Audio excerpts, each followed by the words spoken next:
This is Arsecast Extra. Hello and welcome to another Arsecast Extra, as always, with James from Gunnerblog. James, good morning to you. Good morning to you too, Andrew. Is it a white, snowy morning in Dublin today? It's not snowy. It is really cold, though. I went out earlier with Lana to take her for a walk, and I wrapped up well with a snood and a big jacket and gloves and a woolly hat and a big hood on my big coat. And it did try to snow, but it wasn't really snow. It was kind of these little tiny flecks of not rain, not hail, but little snowy things. But it didn't stick, or it didn't stay for too long. Is it snowy there? Well, again, the bits of snow themselves seem so insignificant, and yet somehow overnight they have accumulated into a substantial dusting of snow. Remember all the fuss about they can't cancel Christmas? If they had just delayed Christmas by, a matter of weeks, we could have had a white one. Oh, well, that's just added to the list of things they got wrong, shall we? Yeah, I know. The weather forecast, they should have factored that into their political thinking. Yes, how do you feel about the football? Oh, getting straight into it. How do I feel about the football? I feel frustrated by the football. The reason I got straight into it is because I was just making myself a drink as I was getting ready for this podcast. Cup of tea. Oh, right, okay. It's very early. What are you having? It's Gin and tonic? 10:30 a.m. Old-fashioned? Well, it's lockdown. But I was thinking, why have the defeats this week hurt me less? Why have they hurt me less than some of the other ones this season? Okay. Do you have a theory, or do you want me to give you... I have two possible theories, and then I'll put them out there, and you might have another one. Okay. And then the answer isn't because I've been drinking every day since 10 a.m. Yeah. And stop caring. Yeah. I've given up on life. No, my answers are, is it because A, I see sort of better process and signs of growth in the team, and so I kind of view these defeats as more acceptable because I think we generally played better than we were earlier in the season. That's sort of idea number one. That's my initial instinct. Idea number two, which I worry it may be, is it just that I've sort of given up on the Premier League, and there's a kind of tipping point at which defeats don't really seem to have great influence anymore, because I was quite resigned to rather a sort of mid-table finish. That's a good one. I mean, I think certainly the second one might well be a factor, but I would imagine certainly the first one you said is much more in line with what I'm thinking, in that what word did you use? I think acceptable. I don't know if I would necessarily say acceptable, but I can see in the way that we're playing and the way that we're trying to play a way through issues and defeats like this. I think we're still kind of masters of our own misfortune in many ways. Yeah. And I think the inconsistency that we suffer as a team is kind of the next thing, if you like, that Mikel Arteta has to really address, because what separates a good team, a top four team, from a mid-table team is mastering, as we keep talking about, fine margins, and we can't do that just at the moment. But when I think back to the darkest time of this season, that run in November and December, there really wasn't anything to like, really, about the way that we played football. Arteta was talking about how we need to create more. We need to, be more effective from an attacking perspective. And I think that is still true. I think there's an issue of efficiency / ruthlessness, whatever you want to call it, in both creativity and end product in the final third. I think that is certainly an area in which we can improve. However, I see a team which at least looks like it's taking shape, if you like. You know what I mean? I think there is something different about the way we're playing now than the way we were playing in November and December. And look, I'm not here to excuse defeats or make excuses for them. I think we can look at the reasons why they're happening. But if you ask me to compare and contrast Arsenal earlier in the season with Arsenal now, I'm not saying it's quite night and day, but I can see clear differences. And that, for me, at least gives me some hope that we can address the issues and the difficulties we have, which make us lose games like the one we lost at Aston Villa. Yeah, I think, like I say, my instinct is to say that is why they hurt me slightly less, that I can at least see the direction of travel, as it were. I can kind of see where we're trying to go, and I see a route through our problems, basically. I see that if we got good at what we're doing now, we would be in a far better position to sort of tackle this league. I suppose what sort of gives me pause for thought is just that looking at our results recently, 1 point from 3 games, it's not good. And it's weird that it comes at a time when my feelings about the team are more positive. Do you know what I mean? It's just odd holding those things in Sure, I know exactly what you mean.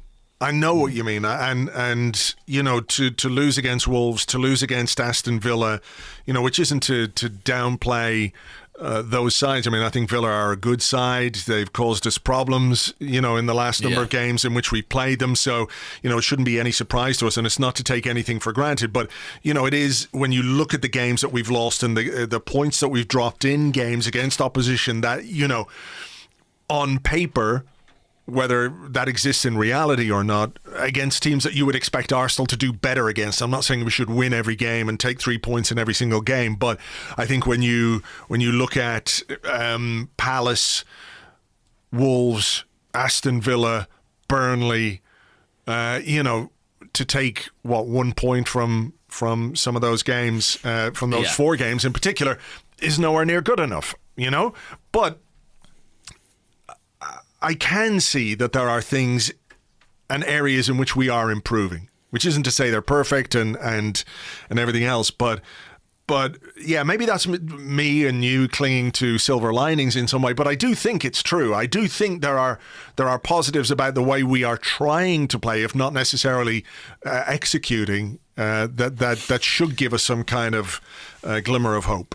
Yeah, I agree that we're better. But it also worries me that we're better, but still not good enough to win some of these games. Yeah, it shows, I think, how bad we were as well. But I also think that we are being quite harshly punished at the moment for the errors that we make. Certainly on the defensive side, and with the red cards and stuff, it does kind of feel like.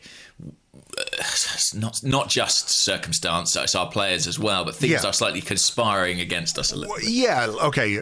That's careful. I want to be careful with that word. Yeah, I don't mean to say there's a refereeing conspiracy against Arsenal. I know. But I think this is where the two things come into play for me, in that I think you're right. We have been, I don't know if you can call it bad luck, but I agree that we have been punished to the absolute hilt for some relatively small mistakes. However, I think those mistakes are exacerbated by the lack of goals, creativity, ruthlessness at the other end. So, you can be punished harshly, but maybe you can put yourself in a position where the mistake doesn't turn out so harsh. Like, if you concede in the first 60 seconds, 70 seconds of a game, you still have 89 minutes plus injury time, which, over the course of the two halves turned out to be basically another 8 or 10 minutes. You've got a long time to make up for that mistake, and we didn't. So that, we need to be the punishers, not the punishees. Sure. I mean, for example, in this game, and it happened right at the start of the game, so it's worth talking about. We make a big defensive error that gives Aston Villa a goal, and obviously you look at that and you go, well, that was the one mistake Arsenal made in this match, and they were punished for it.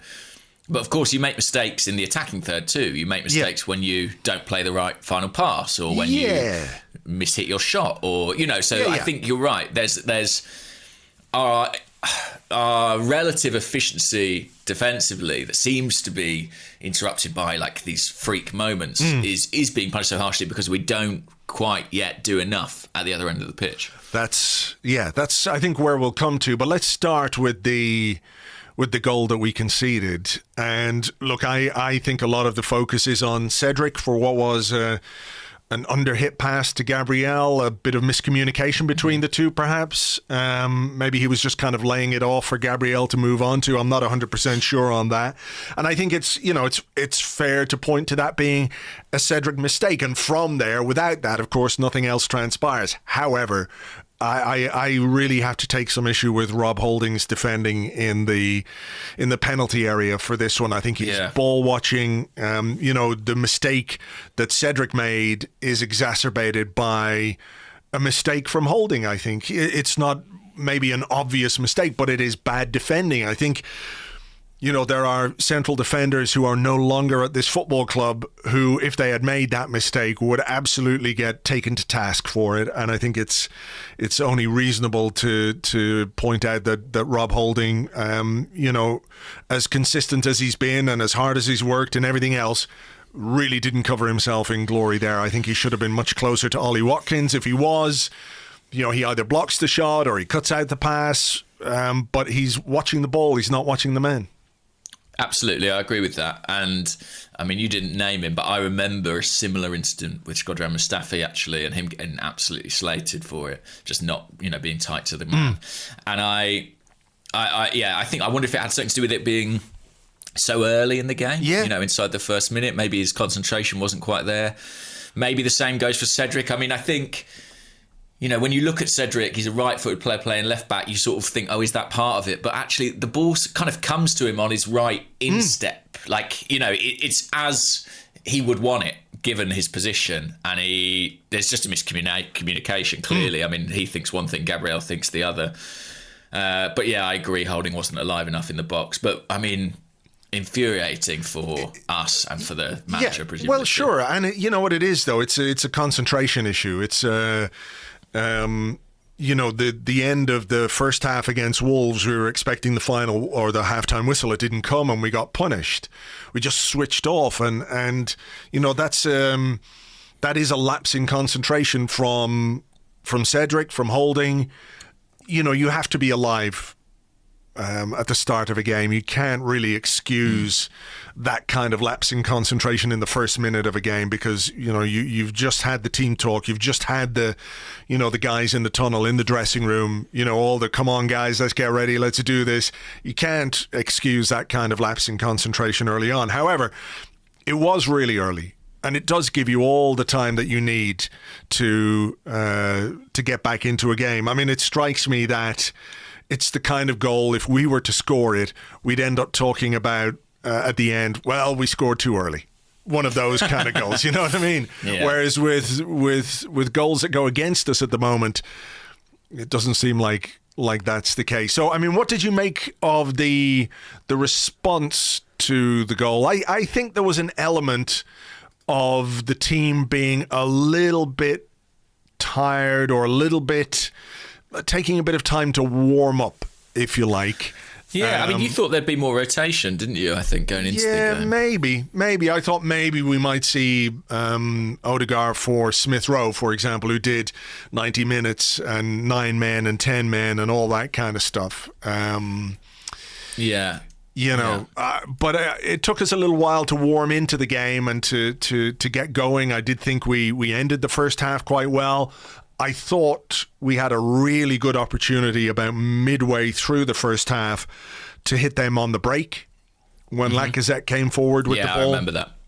And, it's the second example in recent weeks, in recent games of Lacazette choosing the wrong option or not choosing the right option quickly enough. You think about the moment when he could have played Martinelli in against Manchester United. It would have been a one-on-one opportunity for Martinelli. And here he had Pepe on one side, he had Saka the other side.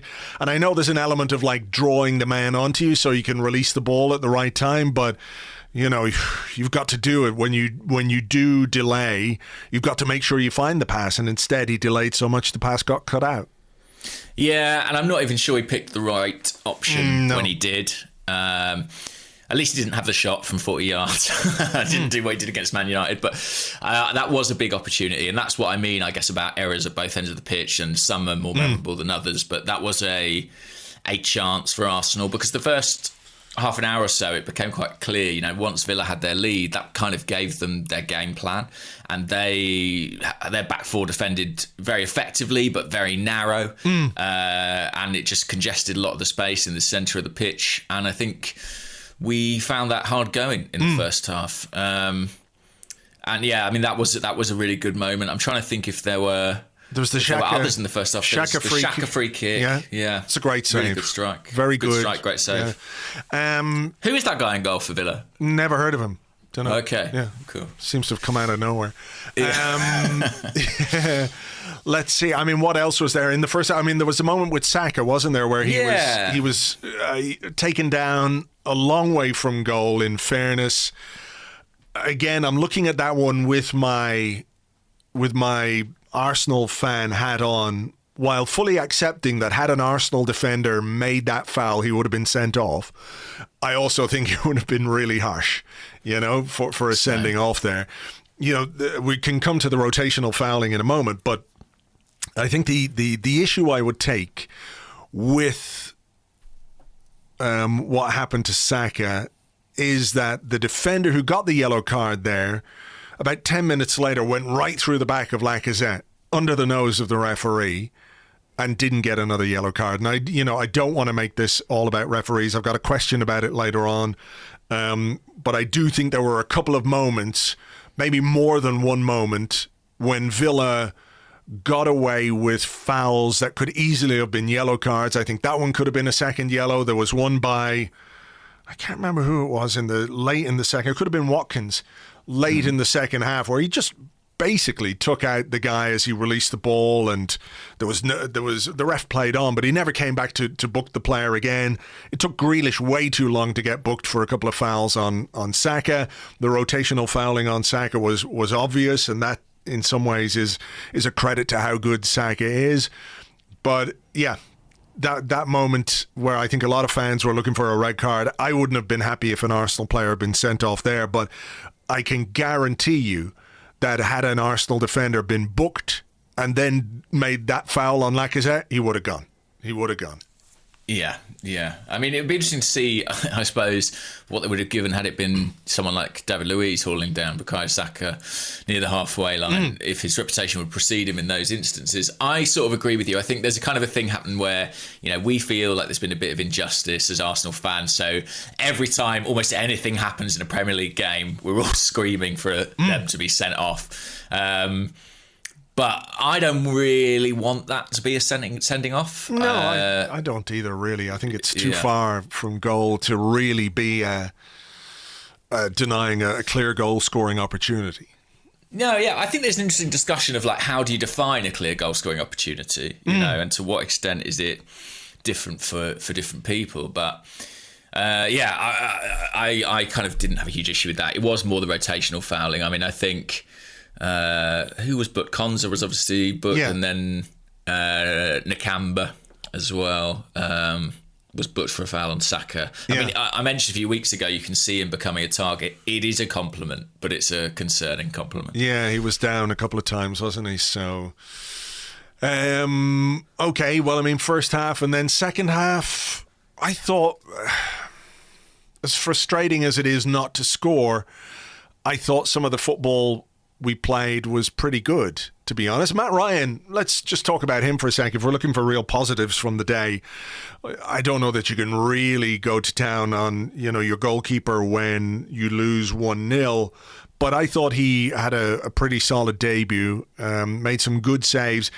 It was really interesting to me, I don't know if you noticed this, but when he makes a save, the ball goes a long way wide of his goal. Maybe it was just like, I don't know if that's a feature of his goalkeeping, or if he just had one of those days where everything he touched went pinging off to one side.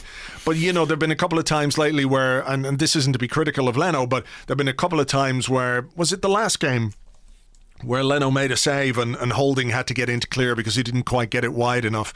I know not every save can be like pushed way wide. But I thought that was quite a feature of the saves that Ryan made. Yeah, there was one in particular that I'm thinking of that I remember thinking, we got a bit lucky there. It was a decent stop, but it could have kind of gone anywhere. I mean, the one he made from Traore, I think he does well because, I mean, to be honest, I was very glad Traore tried to chip that one. I think if he goes between the keeper's legs or low, he probably scores. But Matt Ryan, I mean, had a nightmare start. You felt for him. What an introduction to Arsenal, conceding to a deflected goal within a minute, whatever it was. But he did okay. I mean, I think, it's always his handling maybe could have been more sure, but I didn't feel panicked by his presence. No, I didn't either. Yeah, he did well. He's never going to be pleased. Obviously, when you lose and when you don't keep a clean sheet on your debut for a club you support, you're not going to be happy. But I think generally he can be pleased with his performance. And I think you're right that there was a measure of calm there that maybe we wouldn't have had with Alex Runarsson, with all due respect to him. So, look, I think it's fair to point out that Villa did have some chances in the second half. We did too. I mean, there was a Pepe one just wide. I think there was a Smith Rowe shot that got blocked, and I wonder what might have happened if he had gone down in the box there. It looked to me like there might have been. There was a Pepe one as well, where I think, did he take a shot? I think he took a shot with his left foot. It deflected. Martinez put a foot out, made a good save. Yeah. But it was one of those where, and we've seen it over the weekend, where as he's turning away from the defender, there's definitely contact, and I wonder if he goes down, do Arsenal get a penalty there? But he needs to watch Mo Salah. Yeah, well, learn how to do that. Oh my God! I mean, it's fucking ridiculous. The Anfield sniper strikes again. It is ridiculous. And it's that really fine balance, isn't it? Like, what do you want from a player? Do you want him to show strength and desire to hold the defender off and get a shot away and maybe score? Or do you want him to go down and try and win a penalty? And if it's not given, then, it's... Because he stays on his feet at St Mary's against Southampton, outmuscles the guy and scores. Yeah. So, and we were complimenting him for it. I mean, that was, I felt... If we were going to get anything where it was going to come from, Pepe in that inside left channel, I thought he looked our most dangerous player. Yeah. And there were a couple of moments. I mean, there was one, I think he shifted it onto his right foot and it went just wide. Yeah. There were a few chances. Villa, you're right. As is kind of inevitable, maybe, as you go chasing the game, had their opportunities at the other end. But... I mean, the second half was definitely an improvement. Although, what did you make of the substitutions? Okay, well, that was the next topic of conversation. Yeah. Aubameyang for Lacazette, I had no problem with that whatsoever. It's a logical change, isn't it? I didn't think Lacazette was particularly great, and I thought maybe we might get some more from Aubameyang, but we didn't, and that's a bit of a worry, a bit of a concern. I think there was one chance, and I think he should have done better. There was a Saka cross, and he had a header. It was pretty tame. I think he just maybe jumped a bit early or whatever it was. But right. I think maybe he should have done a bit better. But his he nearly got on that Pepe cross as well, didn't he? That was a big moment. Yeah, and that's why you bring him on. I mean, Arsenal played a lot of crosses in this game. They were up to about 30 crosses again, and. Yeah. Aubameyang is a guy somewhat unlike Lacazette who is going to make that run across his man, who is going to try and get to the near post, is going to try and get a toe on stuff. So, I thought that was the right thing to do to get him on. Yeah. Odegaard for Cedric, absolutely no issue with that whatsoever for me. I think, we're losing, we're chasing the game, we're looking to get a goal. We take off a defender, we put an attacker at left back. Mm-hmm. A better option at left back than Cedric, in my opinion, and I don't think in any way it really negated his impact in the final third, because we know Saka can produce from there. We know he can get forward, he can overlap. He got that cross in for, was it for Pepe? No, actually it was Saka who created the chance for Aubameyang. He also created the chance for Odegaard, who hit that shot over the bar. I mean, that was a big moment. That was a very good chance to get something from the game, and I think he should have done better there. I think he'd be very disappointed with that. So I didn't really have any issue with that substitution at all. And I know we talked about this previously, and we were reluctant to consider Saka at left back, but I think the last couple of games have shown us that you can only really get so much out of an out of position player before it starts to become, maybe a problem is the wrong word, but an issue or something that there are limitations. Yeah. There are limitations. I think Cedric's done pretty well. I really do. I think he's done okay. I think he's done okay. I'm not going to go to town. I think he had a good game against Southampton. I know he played that amazing pass and what have you, but I think even in that game there were some limitations in his passing, which didn't hurt us on the night, but I think over time become a bit of a problem. And I would rather, to be honest, I would rather have him competing with Hector Bellerin for right back than filling in at left back. Which is another discussion, really. But yeah, and something I do think about the left back situation is, I appreciate it's awkward that we don't have another Kieran Tierney, but realistically, we're not going to have another Kieran Tierney. No, and I can understand criticism as well of not getting a left back in the January window. At the same time, I think we have said, when it comes to recruitment and the decisions that we make, we have to now move into a space where we are getting the right player, the player we absolutely want and need in a position, and not taking any short-term decisions. Not panic buying and that kind of stuff. And look, you could make a case for a short-term loan. I'm not sure that Bertrand from Southampton was ever realistic. Why would they let him go? Van Aanholt from Crystal Palace again. I'm not sure they were going to let him go. If you could have got one of those guys for a short-term period, great. But if you can't, you've got to kind of keep your powder dry. I think there is a discussion to be had about left back and what we do in the absence of Tierney. I mean, I think for me, it's now, I think we have to really consider Saka there if Tierney is not going to be really, injured. have you come round to that then? Yeah, I think so. I just think in terms of the balance of the team and what he can offer us from left back, I think it's worth considering. Yeah. Because we do have options further forward. Well, yeah, I guess it might get Mikel Arteta out of a selection headache further forward as well, to a certain extent. I think it's a tricky one. I think Cedric's done a little bit better than you do. I think he played well at Wolves. I think he played pretty well at Southampton. But I think that, this change for me of moving Saka when you're chasing a goal makes perfect sense. It's not like when we used to put Theo Walcott at right back. Do you know what I mean? Yeah. He sort of was just kind of running up the flank like a headless chicken. Saka's done it. He's got penetration from that area. He's got delivery from that area. The only thing it slightly takes away is potentially his goal scoring threat, because he's so good cutting inside and shooting from the right. But yes, what were we talking about? The broader conversation was about the substitutions. The substitutions. Okay, so here comes the one which I think will get people exercised, and that was Willian for Partey. Now, I don't know what. So Willian was coming on. Yeah, he was coming on. I don't think he was coming on for Partey. I'm guessing that it was either going to be for Smith Rowe, or Pepe. Yeah, I would have guessed Smith Rowe, but who knows? Yeah, we can't say for sure. I think what happened was Partey went down. Willian was ready. We decided not to waste any time by, getting Ceballos. I mean, why players don't have their fucking shin pads on and all that kind of stuff and are ready to go, I don't know.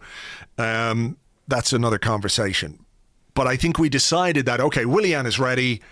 We can bring him on straight away. We don't lose any time. We're chasing a game. Speed is of the essence, etc., etc., etc. And I think that was the wrong move. I think we should have replaced Partey with Ceballos. That would have been what I would have done. It wasn't just that. It was also the fact that it meant moving Pepe to the right. Yeah, exactly. I mean, why? It was working down the left-hand side. I know I'm not the first person to make this point, but we were effective down that left-hand side. Yeah. And we've put on a player who, like, I don't understand why. I think it's fair to question why Willian was the guy coming on in that situation anyway. Yeah. Whoever it was for. I think that's absolutely right, yeah. You've got Ceballos there, you've got Gabriel Martinelli there.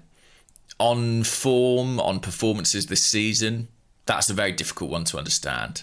And I know Willian came on and was okay against Man United, and I don't want to be like, we've completely ignored that. But I just think when you look at the bigger picture, it was a very strange one. And it was strange to then allow that change, which isn't even the change you wanted to make, to alter the shape and the setup of your team. Why could Willian not have gone on the right-hand side? I mean, that is, his position. That's where he is at whatever his best is. Not that we've ever seen it. But, that seemed such a strange one to me to bring Willian on and then to play him out of position on the left-hand side, moving a guy who was actually being quite effective over there and combining pretty well with Bukayo Saka. There's no other way to talk about it or to judge it than saying it was a bad decision. It was a bad decision. It was bad management. There's no two ways about it. And yeah. And until that moment, I quite fancied Arsenal to get something. I thought we might. Like I'm heading towards glass half empty when we get to like 75 minutes and we still haven't scored. But yeah. I thought there were signs that we might have been able to get something from that game because Martinez did have to make, a save or two, and we looked a bit threatening. But that change absolutely derailed us. And yes, it killed the momentum. Yeah. I'm struggling a bit to understand the Willian thing now because, look, Mikel Arteta, and no football manager, should make decisions to generate goodwill from fans. Like if you're putting on a player who the fans love just to get some juice from the fans, that's the wrong decision. Of right? course, nobody wants their manager to do that. Right. I don't think. Absolutely. So I think we're agreed on that. But how do we start to rationalize what's going on with Willian here based on what we've seen from him as a player? Because I think the discussion now has to move beyond him, beyond his ineffectiveness as a starter. We know that. Yeah. He's not effective as a substitute, really. We know that. He doesn't give us anything at all. He offers zero to this team when he plays, either as a starter or a substitute, right? So what is it about this particular Willian Hill that Mikel Arteta appears to be willing to die on? Because I'm really... This is on him now. This is on Mikel Arteta now. It's no longer a case that we can talk about Willian and say, well, he's rubbish, let's get angry at Willian. You can't keep getting angry at Willian because he's not picking himself, despite all the evidence. Like, if we had a striker who started 16 games and didn't score, and then got thrown on as a substitute for 5 or 6 or 7 games and didn't score. The issue is no longer with a striker who's not very good. It's with the striker who is not very good being given chance after chance after chance. Well, indeed. And in situations where, as we've already said, there were other players on the bench who you might have turned to. It's not the case that Willian was the only attacking player I had available to me. I don't know is the honest answer. I would be guessing at the kind of psychology behind the decision, and it does feel as if Arteta is kind of throwing throwing Willian out against the wall, in different positions on the pitch, hoping that eventually one sticks. It does feel like that. Yeah, I mean, you've nicely modified that particular analogy, but yeah, it is strange, and I do wonder how much of it is kind of, and this is pure speculation on my part, but a sense of, well, I lobbied for this and I've got to make it work. I don't know. But it's beginning to feel that way, isn't it? It is a little. And, it's the wrong decision. It's not a decision that's being made for the good of the team. If that is the case, if it is, a desperation trying to justify the deal and the salary and the duration of the deal or anything else, that's really bad. It's really poor because, like you say, there were options. We could have brought Ceballos on for Partey and sort of kept that shape that was working pretty well. You then have Saka, you've got Pepe, you've got Odegaard, you've got Smith Rowe, you've got Aubameyang, and you've got Ceballos who is a reasonably decent passer, particularly in the context of a game like that where, we're playing a lot of the game in their half. He is capable of making some decent passes. So the other option, of course, Martinelli. Martinelli could have come on, and whether you could have played him closer to Aubameyang, whatever it might have been, at least, like we go back to the goodwill thing, I think people would have been more understanding of that decision than they are when they see a player coming on who literally makes my heart sink every time I see him on the pitch.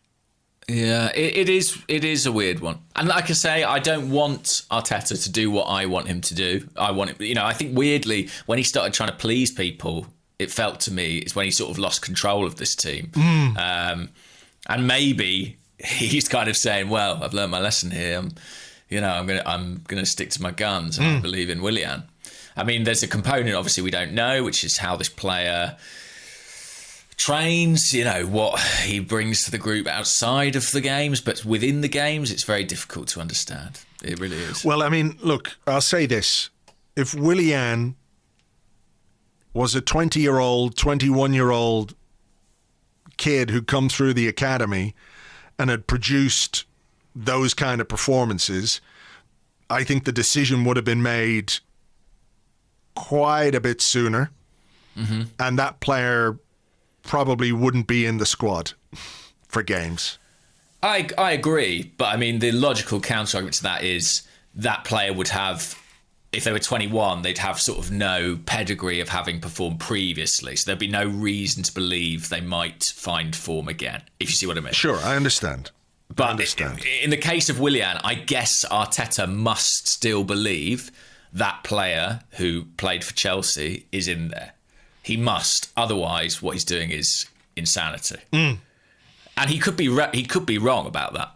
He could be wrong for sure. Like, it may be that he's in an inexorable decline. Yeah. Look, it's impossible to be absolutely definitive when it comes to players, because you can write a guy off and like all of a sudden, we've had examples of that at Arsenal in the past where you think, well, this guy's toast for whatever reason, various circumstances. This guy gives us nothing whatsoever. 3 times a season with Granit Xhaka, that's what we do. But, the overwhelming evidence, based on what we've seen from Willian in an Arsenal shirt, is that he's fucking finished. Now, he could score in the next game and people will replay this at me, but that is not an unreasonable position to take based on the performances that we have seen from him. So I just don't understand. Like the improvements in this team have come from moving away from players like Willian. The young, hungry, motivated players have made a difference. In some ways, they've kick-started the season again. So there's a lesson there, I think. I know what you're saying, but then I suppose when those changes were being made, or certainly back in the autumn, everyone was saying, we've got to get Willian and Lacazette out of this team. And then circumstances changed enough that for a period at least, Lacazette, from nowhere and seemingly being over the hill and having nothing, made a pretty valuable contribution alongside some of those other players. So Arteta must think something similar is possible with Willian. That is the only reason he can't be self-sabotaging here. But listen, it feels unlikely, doesn't it? It really feels unlikely. Yeah, it does. And I don't know, with every time he comes on and does nothing, it becomes increasingly difficult to justify using that player, because it becomes, I don't know what it is. I just don't get it. Sometimes it just doesn't work between a player and a club and a coach, and the fit isn't right. And when you're halfway through a season and there's been so few kind of signs of progress or adaptation, it's very difficult to escape the feeling that this is one of those. Well, look, the less said about Willian for the rest of this season, the better, as far as I'm concerned. I hope, that there are lessons to be learned from things like this, because, that switch, I'm not saying it completely derailed us, but it certainly had a negative impact. I think it's also worth pointing out, in fairness, that the departure of Thomas Partey was a factor too. It wasn't simply Willian coming on in the wrong position, even though it was there. I think the loss of Partey was a part of that as well. Are you worried about that? Yeah. I'm pretty worried about that. We had a question, it was on the Discord, so I'll just read it out here as we come to the end of part one. It was from Gunnar Dobbs, who says, did Partey have an injury history at Atleti, or are we just self-destructive? And I thought, well, he must have had. In all the time he played for Atletico Madrid, in that team, the way that they play and the physical demands with which you're expected to perform for Atletico Madrid under Diego Simeone, I'm going, he must have had some kind of injury, spell here and there. And I wondered, it feels to us like he's been missing a lot of games, which of course he has, but the schedule also contributes to that, doesn't it? You can miss a lot of games right now with a 3-week injury. True. Whereas previously you might miss 3 games. Now you're missing 6-7 games because of the way the fixtures are running. I was going, he must have had some. Here's his injury record.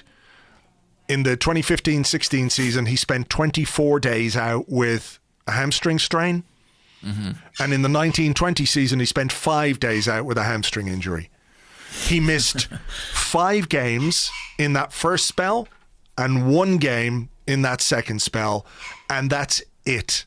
That is it. Wow. And with Arsenal, he has missed 10 games so far with his injury that he picked up, against Villa that first time, and which was made worse against the Spurs. So he's missed 10 games, maybe more, in a really short period of time. And maybe there's reasons for it. Pre-season, this particular season, the schedule, all of that. Moving to a new country, training. I don't know what. But it is worrying, isn't it? It is worrying. It is worrying, for sure. When you spend that much on a player, and I think we're all kind of a little bit in love with the player and how good he's been when he's been on the pitch. But he's not been on the pitch enough, really. And, let's hope that... some of that is down to us. Some of that is very clearly down to us, and maybe him to an extent as well, in that... he's joined a new club. He's desperate to play. He wants to contribute. The decision making when it came to including him for the team for the North London Derby, it had to include him as well, right? There had to be some measure of input from Thomas Partey himself. Are you fit? How does your leg feel? How does your hamstring feel, or whatever, your hip, or whatever the issue was? Do you think you can play? And he's obviously said yes to that. And I'm not blaming him. I'm just saying that this is a multifaceted or multi-layered thing. But, we took a big risk and fucked it up. And the best thing to do would have been to give him more time to get better, It feels like we're still paying for that a little bit. Yeah. And actually, you're right to point out the lack of pre-season, and he's not going to, we might not see a fully fit Partey until next season.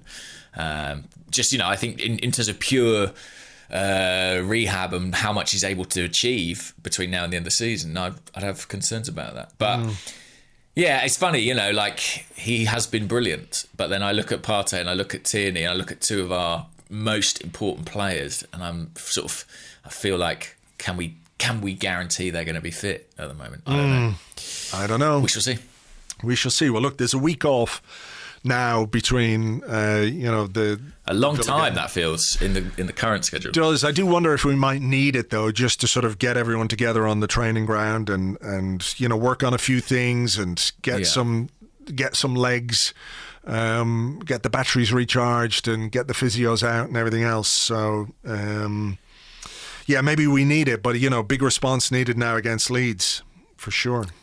Absolutely. I mean, like I say, I'm not sort of too... I mean, I was... Don't get me wrong, I was really disappointed and frustrated to lose to Aston Villa. Yeah. But I'm still just about able to sort of, compartmentalise it and rationalise it and put it in perspective. I think if we lose to Leeds, that will all go out the window very quickly indeed. Well, it's a big week. From Leeds onwards, we've got Leeds... Benfica, then Man City, then Benfica again, then Leicester. So that's a huge kind of important part of what's coming up in this season. Like you look at the way City are going, and it's like, oh fuck, it could end our season. To be honest, this period, it could. If we go out of the Europa League and lose those league games, it's very, very difficult to find something competitive to play for in this season. Yeah, for sure. So we need results. Obviously, in a knockout competition, it's different. But I think, as tough as it's going to be, and I don't hold out a great deal of hope for it, we just have to go game by game in Premier League and see what happens and see where we end up. And if we can, if we can get a little run together, then good. But it is about getting on top of these fine margins and, not making the kind of mistakes which have been so costly in the last couple of games, And when it boils right down to it, we've had two lapses in concentration at the start of one game, just before the halftime in another game, that I think without those, we have a much better chance of coming away from those games with something positive. So, I mean, on the one hand, you could say you can see a way in which we could improve relatively easily is not the right word, but you can see how it doesn't necessarily take fucking tactical Einstein to make improvements, right? Sure. At the same time, though, how hardwired is this into the DNA of this team and these players that they keep making those mistakes? Yes, that is the concern. But listen, it's a huge period, and I mean, I don't want to just be a downer and say it could end our season. It could breathe some life into it too. For sure. For sure. Okay, well, fingers crossed. All right, let's take a little break here. We're going to come back with your questions and more in part 2 right after this.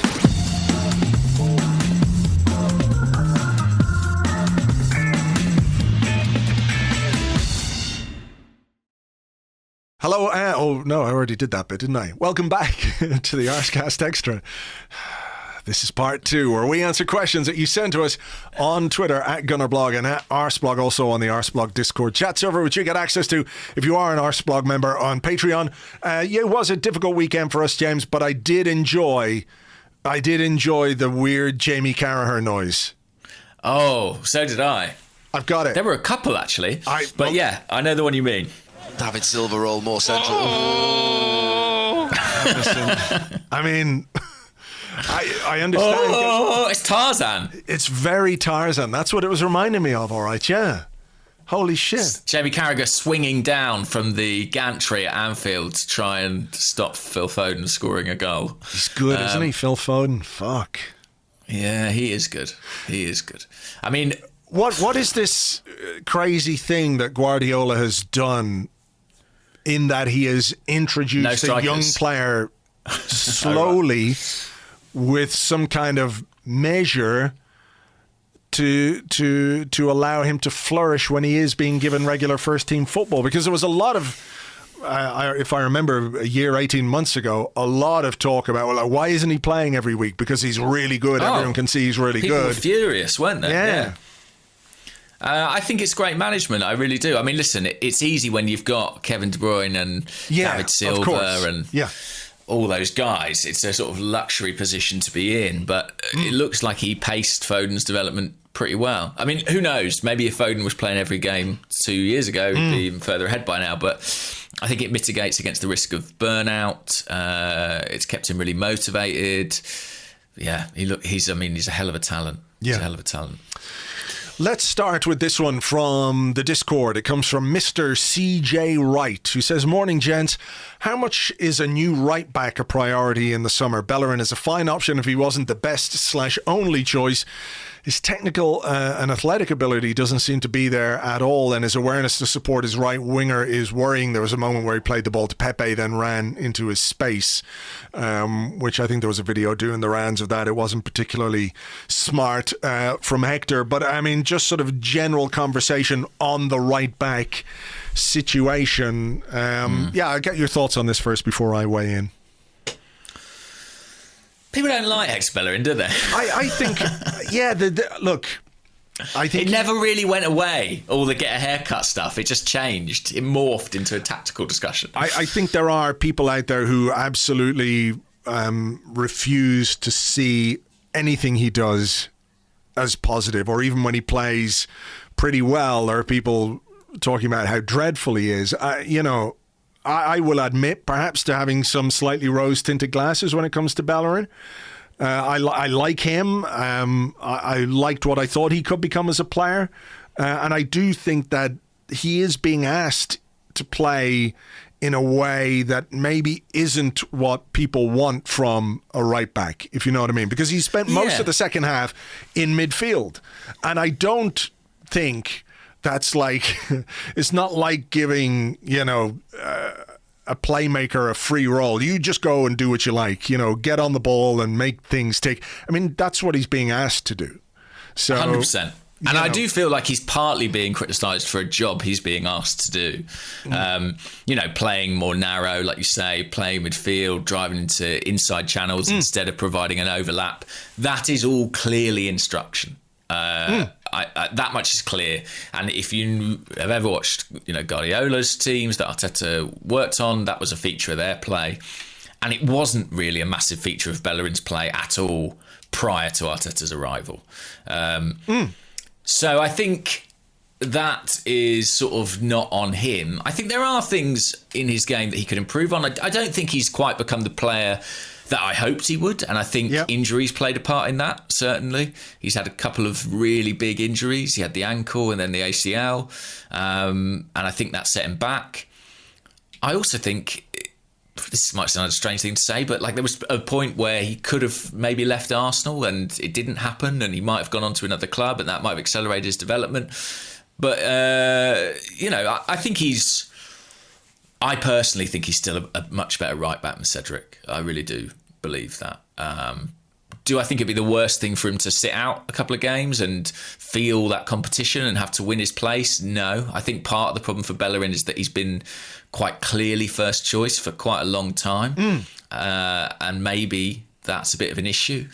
I think you could have a very different type of right back there. You could have someone who's more physical, maybe more powerful, someone who is more productive in the final third. There are a lot of things. You could change it, but and I think maybe Arsenal will. I mean, I do feel like we might be approaching a kind of natural breaking point simply because he's been here a long time. He might want something different. There was talk of PSG last year.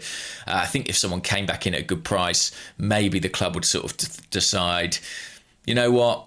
We've done really well out of Hector Bellerin. Here's an opportunity to make some money, maybe one of the last opportunities, and we go with the next guy. But his performances don't infuriate me in the way they seem to some others. I agree with that.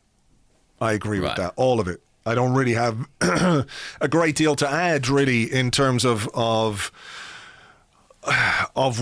where we are with him. But I do feel like if right now you said to me,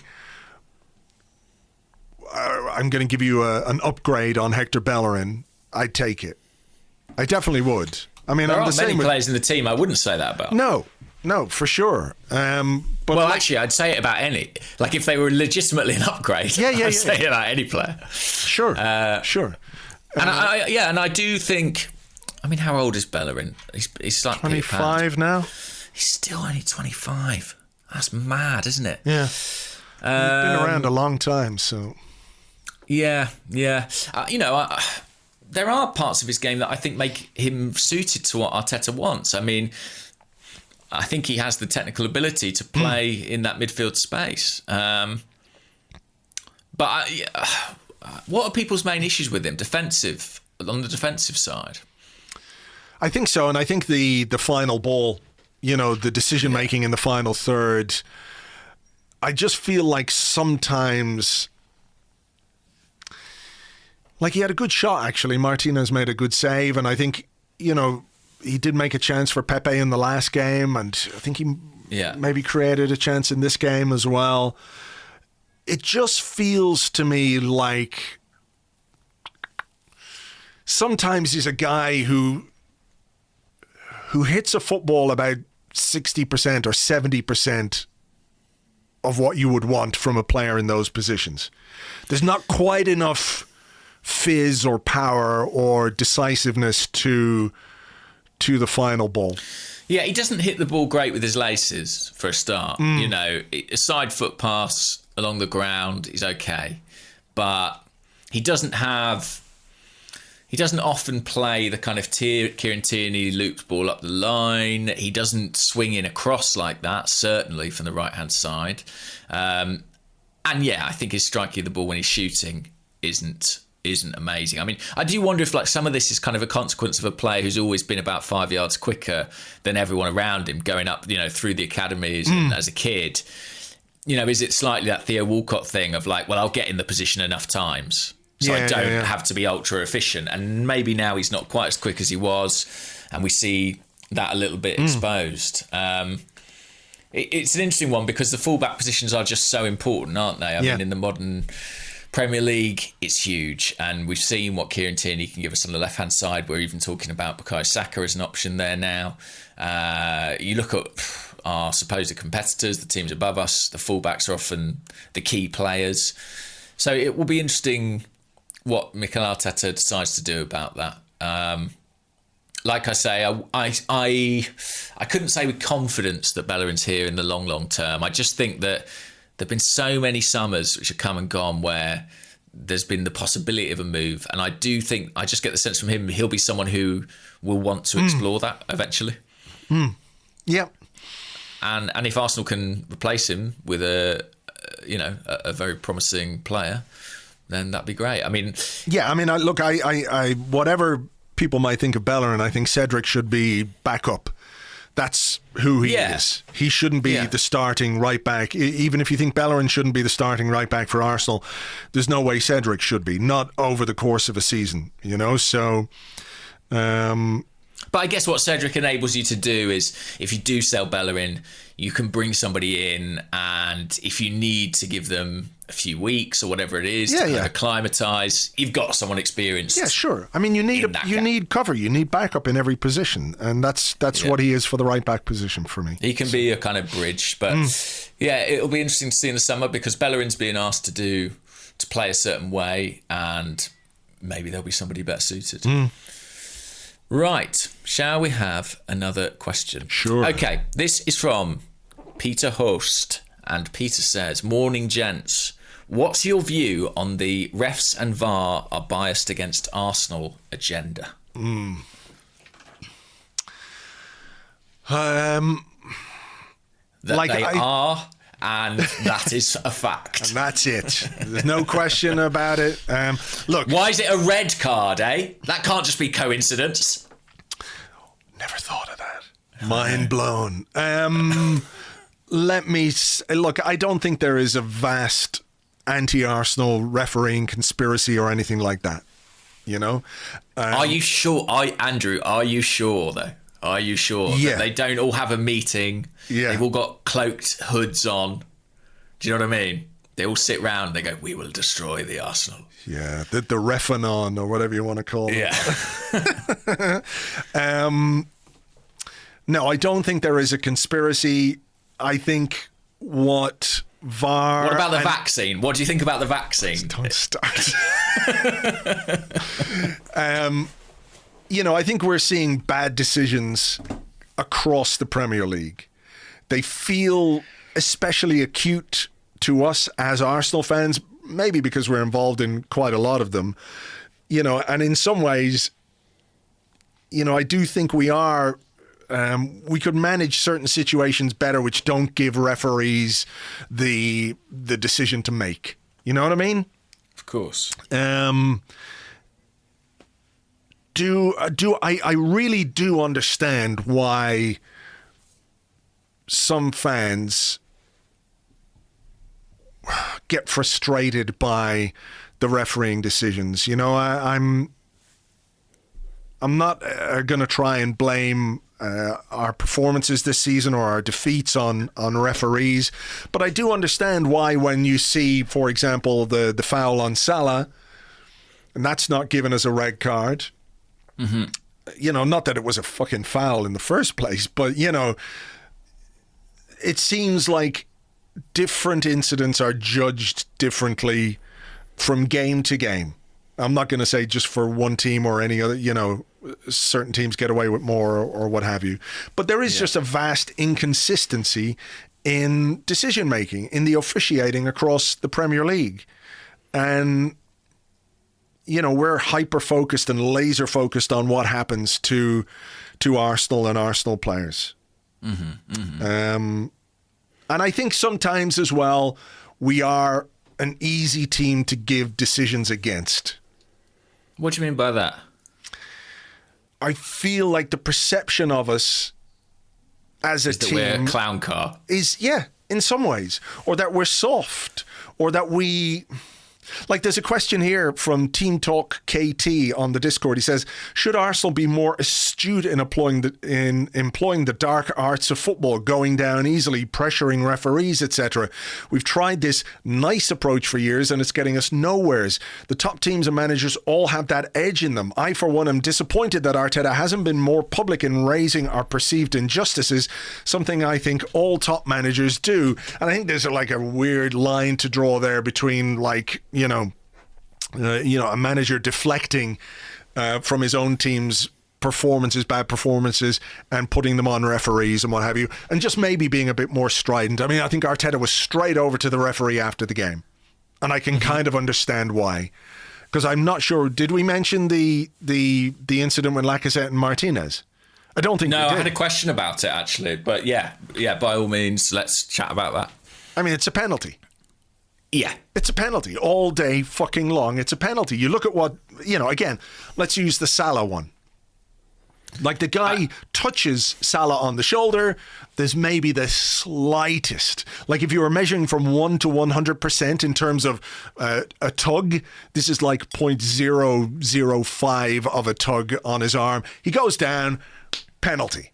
Mm-hmm. Martinez has basically hauled Lacazette to the ground, and it's not a penalty. So I understand why people get frustrated and wonder why it is that some teams get decisions and Arsenal never do. I get it. Yeah, I think that's perspective, isn't it? I think it's that we see everything through the prism of our Arsenal experience. Let me tell you, there are bad decisions happening all over this league. Or decisions, let's say, that when they have the scrutiny of the technology applied to them are questionable. Mm-hmm. And I think that the tech is amplifying the conversation that's happening around these decisions. I mean, I've been watching... My wife went away to work for the weekend, and so I watched almost all the Premier League football, which I don't usually do. I usually watch Arsenal and then have a life or do something else. But I watched most of the Premier League games. Almost the entirety of the halftime and post-match punditry was about officiating decisions. It was incredible. Like, they are almost not talking about football at this point. And I am so thoroughly sick of it. So what do you think? What do you think is the issue? Should it be a case that we just accept that there are these inconsistencies or inadequacies in officiating? Should there be like a separate slot for this, like, in the punditry or whatever? Like, let's say, genuinely, like on Monday Night Football, should there be like a 15-minute roundup of Jamie Carragher noises? No, referees or refereeing decisions, whereby, like, I know people say, look, every team thinks referees are against them, blah, blah, blah. But can you actually improve standards without some kind of constructive criticism or conversation about what referees and officials are doing? Like, I don't mean like, let's take 15 minutes to call this referee shit, this one shit, this one shit, but to actually discuss rationally in the cold light of day decisions that are being made which are having big influences on the outcomes of games. And there are, perceived or otherwise, injustices in some of those decisions, right? So I get people who say we shouldn't focus on referees, or like it's boring to talk about referees and refereeing decisions. And, if you're a team that's lost a game, the easiest thing in the world is to blame the referee or the linesman or whatever, or VAR or whatever it might be. I get it. But it can't be a coincidence that in every game, the halftime punditry is focusing on referees. So why not make something more constructive from what we're seeing? Yeah, I know what you mean. I mean, obviously, you always want the opportunity for kind of critical feedback, and you want the referees to always be striving to improve. I think my personal position on this is like, for me, I can live with the errors. Like, the current situation with the delay of VAR, the lack of certainty and clarity that VAR seems to provide, just, I know it provides a greater percentage degree of accuracy in decisions. They feel like they get, 99% right as opposed to 91, or, I'm not quoting those numbers exactly. But for me, it's not worth it. Like, I can live with the 9%. And for me, like, going on the train home from a football match and being a bit pissed off at the referee, that's just sort of part of sport. But you can't put the genie back in the bottle now. You can't really, because the video is still there. The HD 4K, 8K slow motion replays from 27 angles. Yeah, the lines aren't going away. Yeah, the offside line's not going away. Sure. So it is a difficult one. So, on that basis, shouldn't the focus be on improving standards, or trying at least to understand some of the thinking behind the decisions that we're seeing? Like the West Ham, I think Souček just got his red card overturned. Right. Yeah. Right? So Mike Dean looked at that 100 times and still thought it was a red card, even with VAR. And now it's been overturned a day later, or 2 days later. He didn't give it a red initially. Right. He was called over to see a replay and then decided to give it a red. Right, okay. And far be it from me to have sympathy with Mike Dean, but I do feel that referees are in awkward positions when they are asked to watch a replay. I do think it's very difficult. I mean, if anyone could do it, it's probably Mike Dean. But it's quite difficult to be like, I see what you're trying to get me to look at, but I still say no. I still feel like there's a bias towards the tech. If you're asked to look at something, I feel like 9 times out of 10 they give it. Yeah, do you know what I mean? Yeah. But it is a mess at the moment. Like, and I think what you're saying about wanting to improve is right. But the conversation about where the blame lies, is it with the technology or is it with the decision makers themselves? The referee has almost been clouded, and so it just feels like everyone's kind of pointing at each other and saying, well, it's not our problem. Well, what about the idea that Arsenal should be, a bit more cynical? On the one hand, I think if we start making all the cynical fouls, we're just going to get more and more cards because, and I think it's something Tim Stillman said a while back on maybe on the Arsenal Vision podcast is that, teams like Man City and Tottenham to an extent, they kind of get away with more because they've always played in that way, with that cynical rotational fouling, like Villa did. Like Villa got away with so much against us on Saturday. I'm not saying, there should have been all these sendings off, but there certainly should have been more yellow cards. And I feel like, I think Tim's point was that when you're a team like Arsenal and you start doing it, it becomes instantly more noticeable and you start getting yellow cards all over the place. Pressuring referees, etc., etc. I mean, what more can Lacazette do when a guy goes through the back of him other than roll around on the ground? Remember we were saying last week about, would Xhaka have made more of the Fernandes rake down his leg? That guy came through the back of Lacazette. The referee saw it, waved kind of his arm as if play on, because we still had possession. And Lacazette is rolling on the ground. What more can he do as a player to highlight the fact that he has been fouled from behind by a player on a yellow card? Yeah, I don't know. And I think you're right. There are some cynical aspects to Arsenal's play. I don't think we should pretend that we're whiter than white. I mean, we have introduced some of the stopping counter-attacks with fouls. Bellerin's picked up a lot of bookings for that this season. I think Partey's picked up a couple already too. Xhaka got one on. Xhaka. Yeah, I mean, we weren't doing that a while ago, and we are at least doing that. I still think, maybe the other side of it needs to be looked at. On the broader subject of referee bias, I think maybe partly where it comes from is I do feel, and maybe I was just sort of younger and more naive then, but I do feel that around the kind of Eduardo, Aaron Ramsey period, I do think there was a perception of Arsenal that influenced how games were refereed. Maybe the Reyes situation plays into that as well with the Manchester United game. It just felt like you could kick Arsenal in a way that you couldn't maybe get away with kicking other people. And I know I'm an Arsenal fan and that may be a sort of intrinsic bias, but I do feel that the characterisation of the team, as you were saying about Spurs and Man City, Arsenal was seen as weak and vulnerable and physically frail. And therefore, the lines got a bit blurred, I think. And so I do wonder if some of our sense of injustice and this sense of there being a conspiracy might stem historically from that period. Yeah.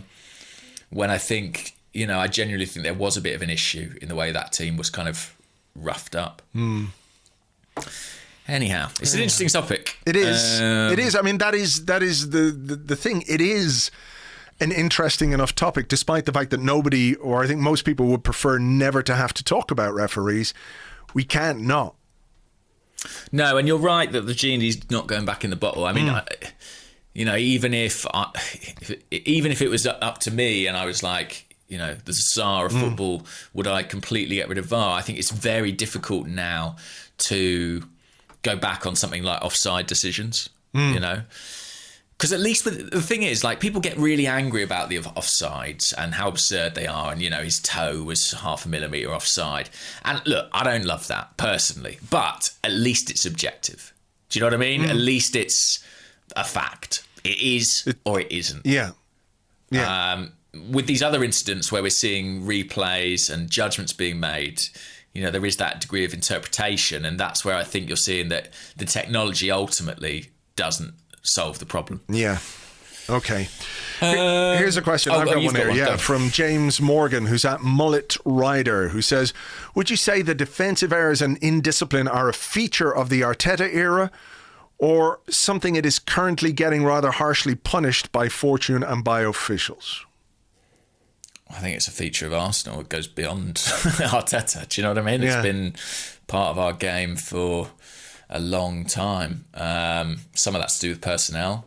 I guess the other issues might be sort of tactical or mentality. Do I think it's a feature of Arteta?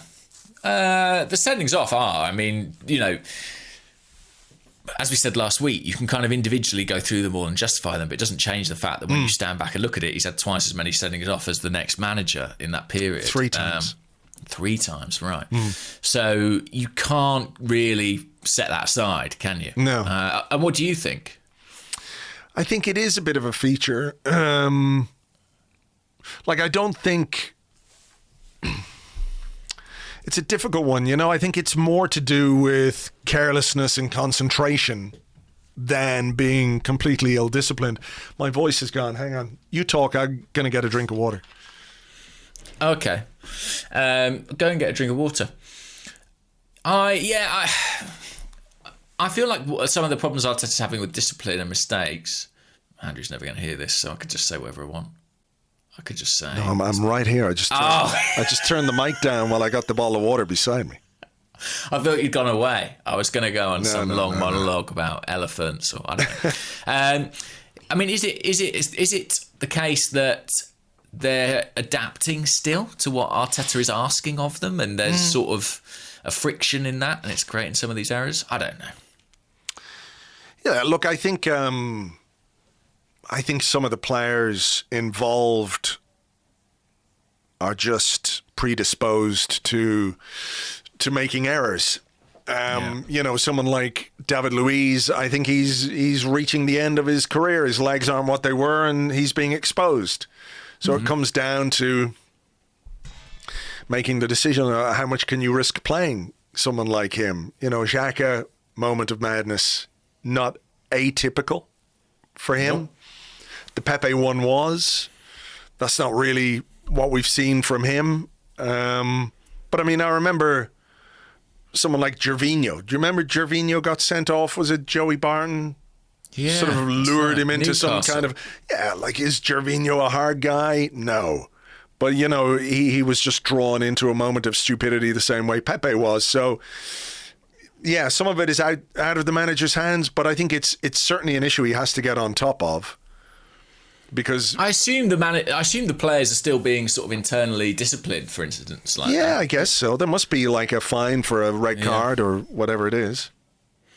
Yeah, but I mean, there must be. I mean, I always wonder with footballers, how much does a fine matter? You know what I mean? Depends how much it is, I guess. Yeah. Let's have this question from Piers Moyles. What a combo! Thought you were going in a different direction the there. Child of Piers Morgan and Chris Moyles. Wow. Sorry, Piers. That was below the belt. Morning, guys. Is Martinelli carrying an injury or is something else going on? I thought he would have made the perfect sub against Wolves with his energy and pressing, and again against Villa with his directness against a tiring defence.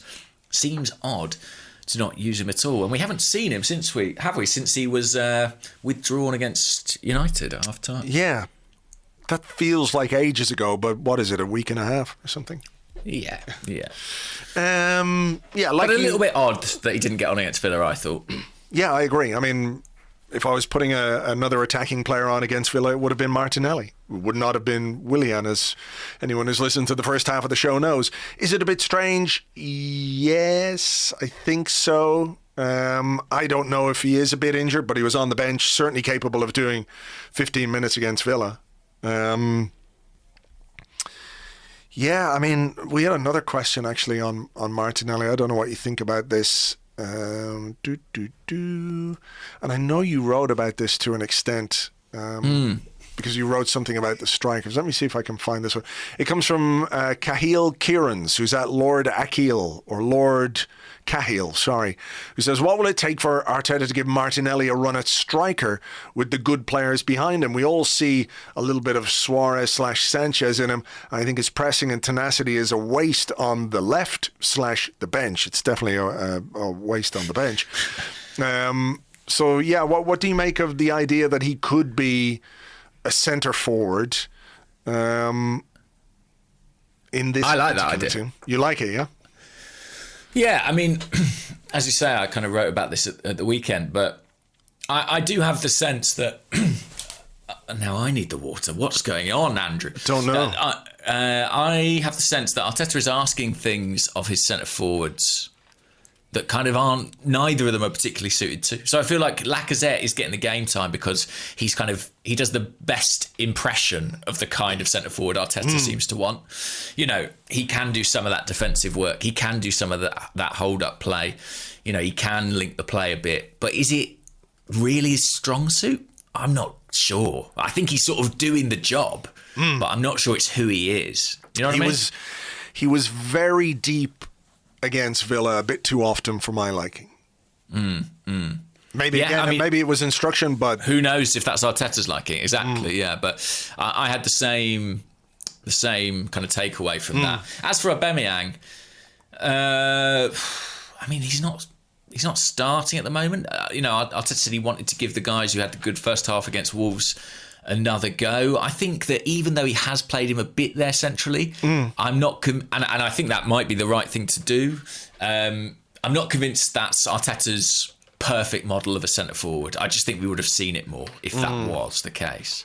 So I do think, weirdly, of the strikers we have, if you're looking at it in pure attributes terms, I think Martinelli is kind of the best fit. But, and I might be wrong about this, I don't remember Arteta using him as a centre forward. He played there under Emery in the sort of Europa League group stages and the League Cup, and did exceptionally well. But I seem to recall that under Arteta, he's almost always played wide. Do you remember anything to the contrary of that? Not really, because, we didn't... I mean, he's been injured. Yeah, he's been injured, and then, when Arteta took over, we didn't have the sort of Europa League group stage games and the Carabao Cup games, to try that kind of an experiment. And he's had Aubameyang, he's had Lacazette for those positions. So I think it's an interesting one. I think in time, that's probably where he is going to end up, because he's so good and his movement is so good in the penalty area. He's good in the air. He's good at arriving. As for what's going on and why he's not in the team, I don't think it's a case that Arteta doesn't rate him, because he's always talked really highly about his potential. I just, maybe there's parallels with with Arteta's apparent reluctance to rely too heavily on youth. I wonder, for example, if you had, let's say, a more experienced option playing where Smith Rowe is playing, would he be more inclined to use Martinelli? Is it about the balance of youth/experience that he has in his team? Maybe. Martinelli might be one player too many. I'm not saying that's not something I would have an issue with. Again, I'd have liked to see him get a run against Villa. I also think he slightly views Aubameyang and Martinelli as kind of a similar type, and he's not in a hurry to play them together. I hope he really believes in Martinelli. I wasn't initially convinced of that, I have to say. I thought he would have started more games last season when he was fit under Arteta than he actually ended up starting. I agree he's always been really positive in what he says about him. But of course, actions speak louder than words on that front. I think he almost couldn't resist him when he came back from injury a few weeks ago, because he was just irrepressible, right? And he, before Emil Smith-Rowe, before Bukayo Saka's explosion of form on the right-hand side, Martinelli was the first person to kind of give this team the kiss of life, as it were, I thought. And then obviously, he's sort of suffered a bit with a couple of injuries, yeah, unfortunately. But I wonder if there's a bit of that kind of brinkmanship going on that seems to happen a bit with Arteta, where he does like a player, he does like their talent, but they got to do it his way, and they got to buy into his ideas, and they got to fulfill his. Do you know what I mean? Yeah, that kind of Nicola Pepe thing. Maybe, was it you who said if that in clever, the United yes. game? Yeah, of course. But in the United game, they were shouting at him a lot to be higher up the pitch. Yeah, that's true. So, his maybe trying to balance his desire to be involved with what he wants from the player from a tactical perspective. Yeah. That said, where I'm not sure how that applies to a situation where you're 1-0 down away from home at Villa Park, and you're putting a guy on to basically, give you an extra attacking option. Make something happen in the box, yeah. Yeah, I know exactly what you mean, and as we said in part one, I would rather if he'd come on than Willian, certainly. It's an interesting one to keep an eye on, and I think the centre forward position generally is a really interesting discussion. Personally, I think it's something Arsenal need to address in the summer. Are you worried about Aubameyang? Oh, certainly. How can you not be? You know, how can you not be with the numbers this season being what they are, just in terms of his productivity? I know there've been signs of improvement, but the fact that he's not come straight back into the starting 11, I think that tells you something, doesn't it? You know, it says, well, this guy's not undroppable or not absolutely essential right now, which is some fall from where he was last season. I mean, I know there are certainly external factors and external elements to what's gone on with him this season, but you know, if we're talking about a lack of ruthlessness / efficiency in the final third and needing to score more goals, striker is kind of the first position you look at, isn't it? Yeah, it is. And like I say, I'm not sure we have kind of the square peg for the square hole, as it were, that Arteta seems to be building in this team. And, you know, Lacazette's long-term future, I think, is probably elsewhere. And I suppose what you'd have to say about Aubameyang, you know, am I worried about him? I did think yesterday, if someone came in the summer and said, here's a chunk of change for Aubameyang, I mean, I personally would absolutely take it, which, you know, just tells you a bit about where he kind of sits in my thoughts. I don't know how likely that is, to be honest. Unlikely, I'd say. I'd say in the sense that, you know, if we're selling a striker in the summer, it's Lacazette. Yeah. You and know, maybe Nketiah. Yeah. You know, and that's fine with me as well. You know, if you want to repurpose Martinelli as a centre forward and you go out and you buy another striker in there, then fine. I'm good with that. Yeah. I mean, I don't think. I mean, Nketiah hasn't made the bench for the last couple of games. Yeah, I know. I mean, he must be chuffed with that, especially with the January transfer window having closed. But what I was going to say was, I don't think Ollie Watkins is like a world-class player. You know, I'm not even sure he's an England player. I'm not saying that. But he is a very dynamic forward who does a bit of everything. And I'm not saying he is the guy, but I do feel that when I look at Arteta and the way he sets his teams up, I feel like that's sort of what he wants. And although Lacazette and Aubameyang both have their strengths, they're not really all-rounders in that way. And Martinelli is the closest we have to that. I really believe that. Yeah.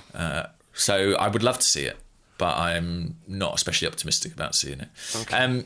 I had a question, by the way. Okay. Is that all right? Of course.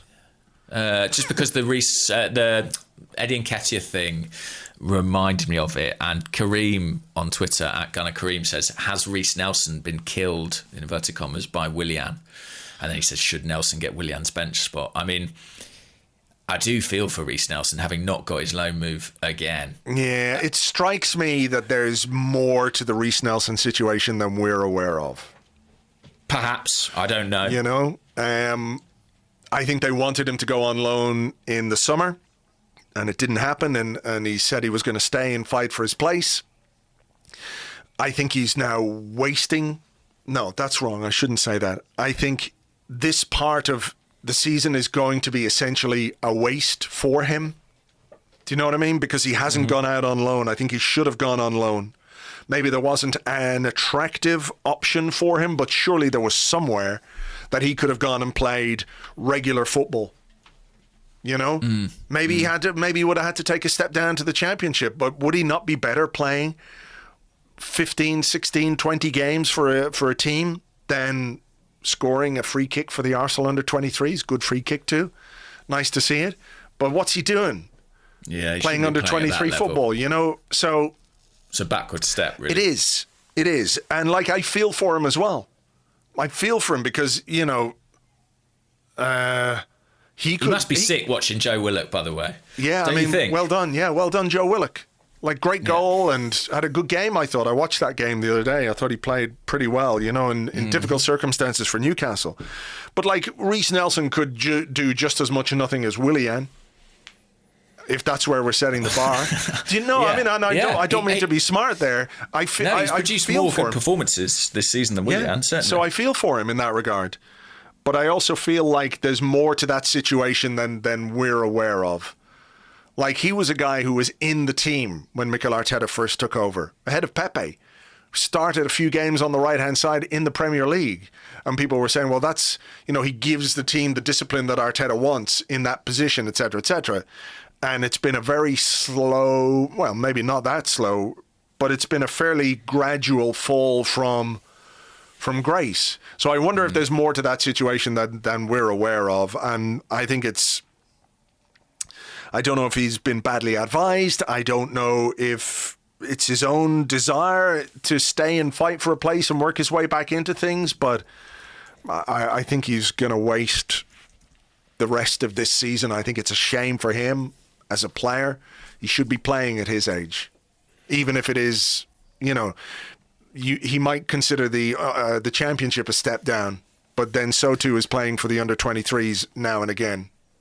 Yeah. Yeah. It's interesting because he's part of the same agency as Eddie Nketiah and Balogun. And Bukayo Saka. And historically, it's an agency with really strong links to Arsenal, really strong ties, and, a lot of positive things have happened there. That a lot of contracts have been signed, a lot of deals have been done. I think it's a real shame he didn't get his loan move. I really just feel like that he will reflect on this as kind of a season wasted ultimately. Yeah. I know that he had those good games in the Europa League group stage, but I think he needed much more than that to put himself in contention to sort of return and be a first team player at Arsenal. So yeah, I wonder if it's very difficult to see a way back for him, isn't it? Unless a shed load of players leave in the summer that we're not expecting. I kind of feel like the writing might be on the wall slightly for him. Yeah, I think so. Okay, one final one from the Discord from Cluck the Rotisserie Chicken. He said, this might be a dumb question, but since we have a problem with the homegrown quota and it is an issue we always have to contend with, is it smart to have a third choice keeper in Runarsson that isn't homegrown? Unless you plan to have your first or second choice homegrown, which is a bit more difficult than your third choice. Says it feels like a waste of space to have all three keepers non-homegrown when you've got 10 other outfield positions options to consider. Yeah, I really agree with that. It is a waste to have a third choice keeper not being homegrown. And they did try to bring in a second choice homegrown goalkeeper in David Raya. And actually in January, they looked at, what's his name? Freddie Woodman, who plays for Swansea on loan from Newcastle. He's been a kind of long-term player Arsenal have tracked, and he's had an amazing season at Swansea, something like 15, 16 clean sheets. They're right at the top of the Championship. He's got family ties with the club as well. So I do think they're going to bring in what's crazy now is we have 3 non-homegrown goalkeepers, and that is too much of your quota, isn't it? Don't you think? Yeah, completely. In a season when you've had to leave 2 players out because you have too many non-homegrown players, that's crazy for the goalkeeping situation. Absolutely. And I think it's a really smart thing to do to have homegrown goalkeepers if you can get them, especially at third choice. It just helps balance the numbers. And, we've got guys. I think Karl Hein, who is already an Estonia international, I think he qualifies as homegrown possibly this summer. Right. So that might help out on that front. And then, of course, we've got Arthur Okonkwo, who has been doing really well this year and has been involved with the first team squad. I mean, really, one of those guys should be capable of filling the third choice spot. The only thing that's sort of tricky about that is, and I guess it's okay because they can kind of share it, but I interviewed Matt Macy recently, and he was talking about the fact that every season he wanted to go out on loan. And he often ended up being told, well, we need a third choice keeper and you're homegrown. Therefore, we're going to keep you around.